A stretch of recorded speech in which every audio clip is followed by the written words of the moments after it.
I studied design studies, which is now called Applied Imagination, that course actually, which was a change that happened after I'd left. But I'd already studied graphic design, so I'd done sort of OND, HND, graphic design, and worked professionally in it.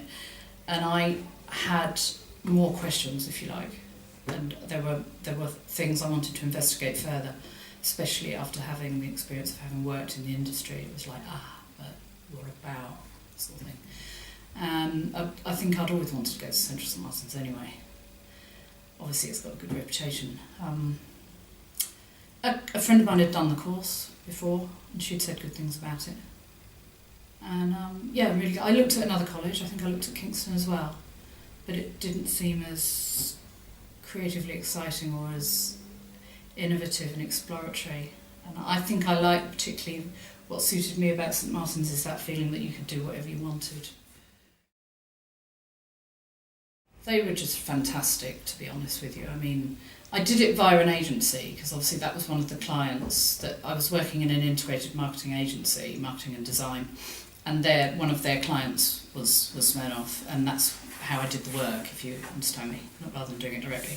And I just felt that it was a very creative experience. You know, you always sort of think when you're at college, I'm getting away with this now, but I'll never be able to do this in the real world. And some people tell you that all the time, you'll be doing bus timetables or whatever, and sometimes you are doing things that are a bit, right, okay.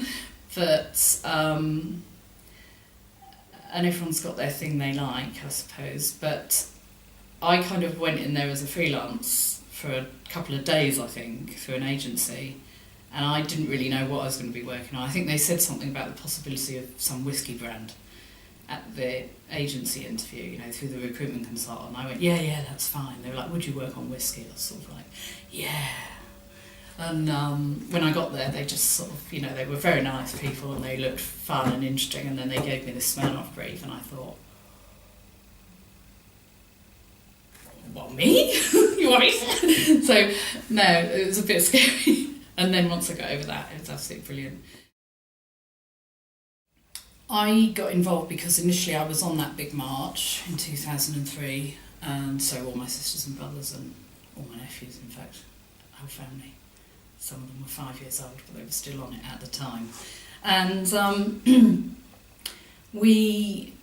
I suppose, then I was quite busy with, I think I was at St Martin's for a couple of years doing my masters and doing jobs as well. So after that, I think when I finished at St Martin's, it was like, right, what do I really, really want to do now? And it was like, well, I know what I'd like to.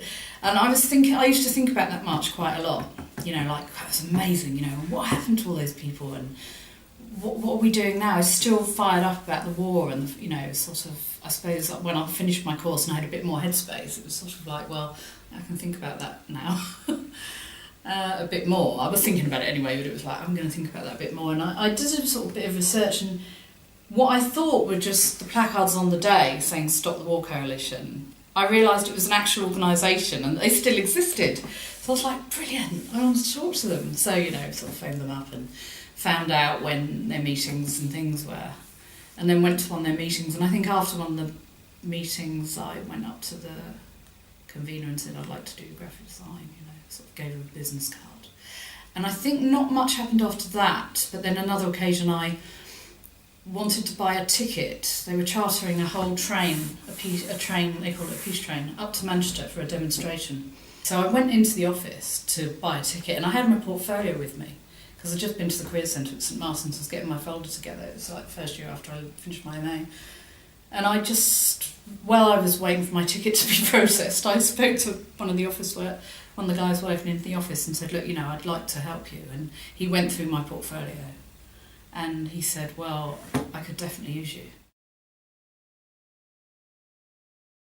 They're always interested in taking a creative response to something. I think they're well aware that, if you've got a stunt or something visual, the media itself will pick up on that, which can bring attention to our issues and get them into people's consciousness.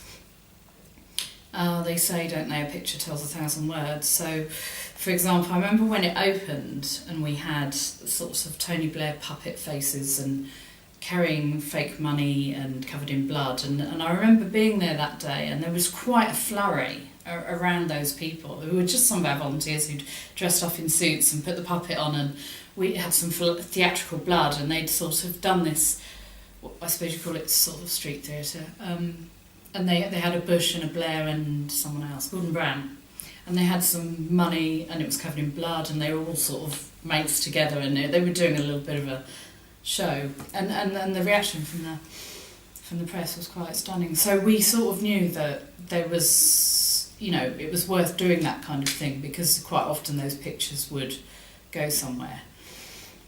In the case when Tony Blair appeared at the Chilcot Inquiry, we actually had a creative meeting about it, and they had several of us there who were sort of photographers, artists or designers, and I'd already been doing their stuff for a few years, so of course they invited me to sort of talk about how we could attack this one. And I suppose, like I said to you at the V&A, you know, we'd been calling him a war criminal. Stop the War had been calling him that for a while. Our opinion was that he should be in The Hague, and that, you know, the war was illegal and so on and so forth. And we were talking at the meeting about what we needed to do with him, and how really we wanted everybody to regard him in that way. And so my feeling was that if he was in a jail cell, you know, it's saying visually to everybody, well, that's what should be happening. So, you know, the day he turns up and it opens, we've got the jail cell with Tony Blair dressed up in the puppet head and blood on his hands and strung up, and a huge banner saying Blair lied, thousands died, with blood splats all over it. I mean, blood splat is something we'd been using in Stop the War anyway. We have a well-known artist called David Gentleman, who's worked with Stop the War from the beginning, who was introduced via our president, who'd worked on British postage stamps and things like that. So our president was Tony Benn, so they'd worked on postage stamps together in the 90s, I believe. So that he'd already created some sort of style for us, in the sense that he tended to use very humanistic fonts, very simplistic black and white graphics with the blood splat, and he'd done some really interesting work with that. So, you know, I made sure that anything I did always used those elements, and there was sort of follow on. Tony Blair wanted to sign his book, The Journey, in Waterstones in Piccadilly, and of course Stop the War started to make noises about this.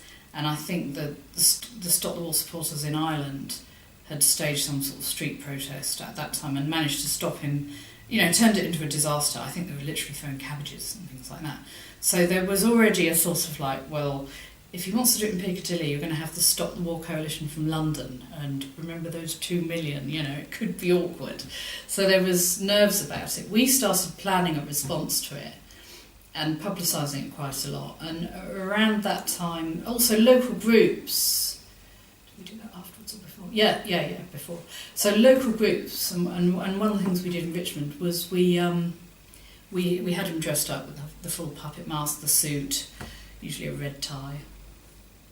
And we had our own little book out at the time about Iraq, like we called it something like the People's, you know, it was sort of our version of events about the Iraq War, quite a thin pamphlet, but it was no less a book really, a very thin one. So we had him with the book and signing his thumbprint in blood. And so, again, graphically, we were sort of making a comment on him if he had a... So we did that in local Waterstones. And I remember the management getting quite... They were sort of saying to us, you know, you've got to get off the pavement, you can't do this. And I was sort of saying, well, actually, you know, if you were an independent bookseller and this was your bread and butter, I probably would move. But to be honest with you, you're not going to suffer from this, are you? It's a huge, great big... And it is our right to stand on a public highway, so I'm afraid we're not going to move, you know. And it's quite empowering when you find out through doing these things actually what your rights are, because you can do quite a lot. And some of the smaller things we've done, actually, like there was only 3 people there that day, have been really interesting. So what was happening was there was a rumble going around Waterstones, and eventually it was the management itself that cancelled Tony Blair's book signing at the big Piccadilly branch, because they knew that, you know, if they were getting little bits going on in each store locally, they would get a massive showing, which they would have had because we weren't planning it. So that was cancelled. And then, of course, he said, well, I'll have a party for me and my mates at the Tate, weirdly.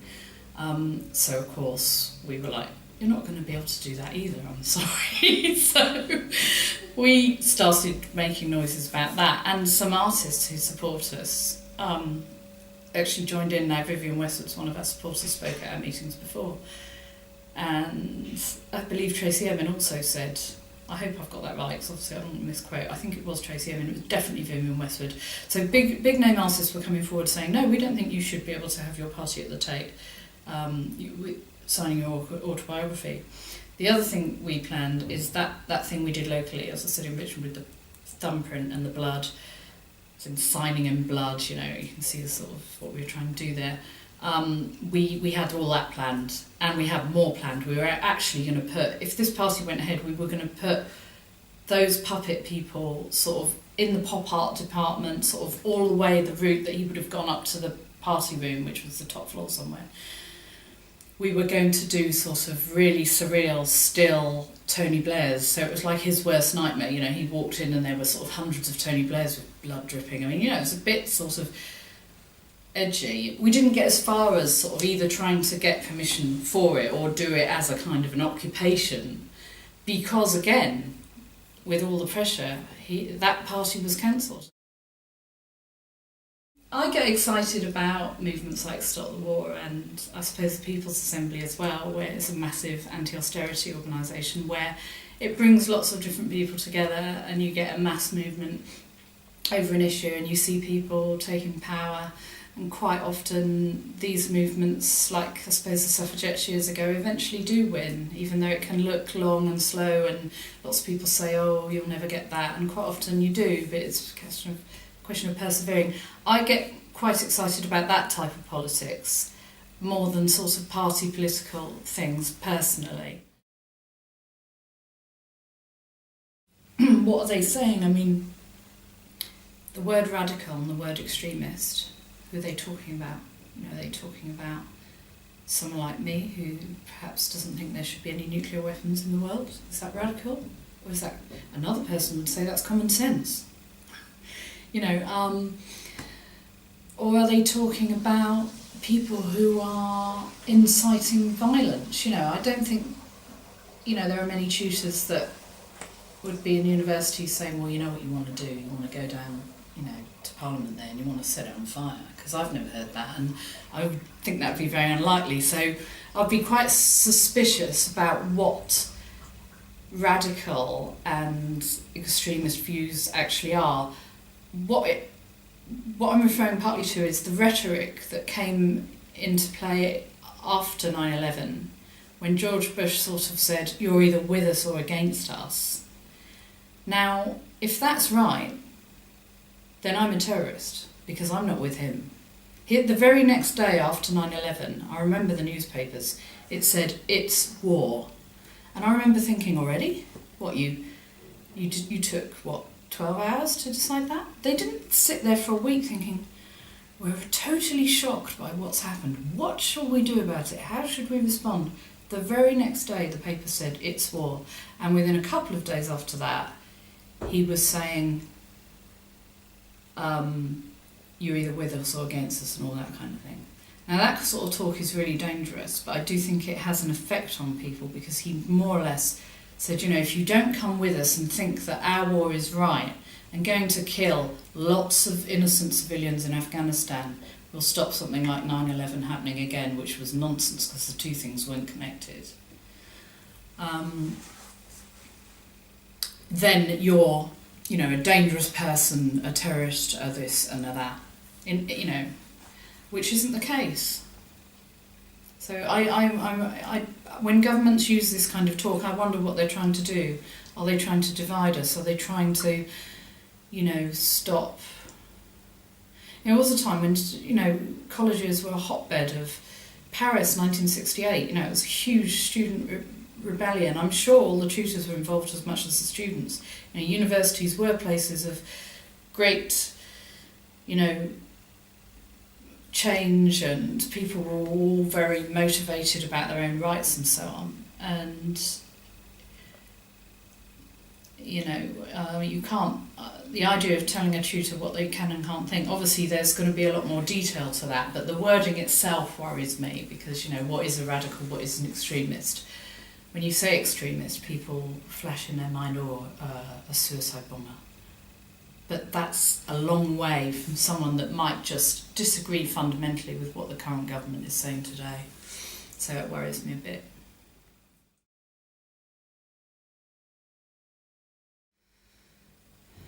I think the answer for anybody, including students, is solidarity. So you need to get together. So, they can ignore one of you, or two of you, or eight of you. But if the whole college gets together and says, we don't like the windows in the canteen, for example, it's a very silly example, they might have to think about changing the windows. You know what I mean? It's because you're actually you're paying, these days as well. Don't forget that. Actually, you're